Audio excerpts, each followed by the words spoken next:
Casey Cole, will we see the third temple rebuilt in Israel in the near future?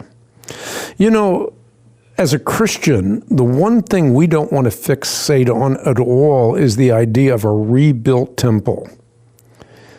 When Jesus came, he is the living temple, no longer any need for temple, priest, and sacrifice.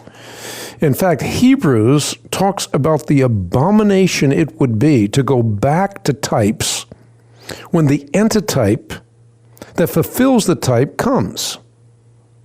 That is, according to the writer of Hebrews, I think that's the Apostle Paul, that is tantamount to trampling upon the sacred blood of Jesus Christ.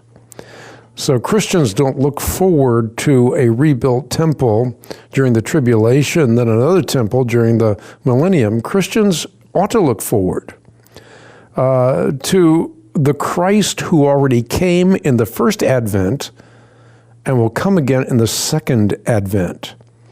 He is the living temple.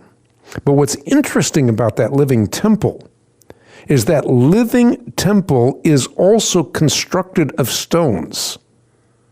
And guess who the stones are? We are living stones in the temple of God, Christ himself, the cornerstone. So let's not look forward to a rebuilt temple. A lot of people are trying to exacerbate hostilities in the Middle East by saying that the Dome of the Rock is going to be replaced with a temple. The issue is not a rebuilt temple. The issue is the temple, the living temple, which the teachers of the law would not recognize in their midst.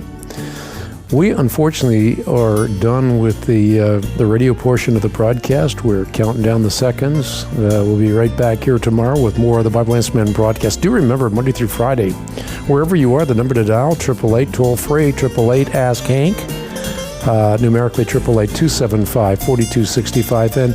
And please do, if you love this ministry, please do consider standing with us prayerfully and financially.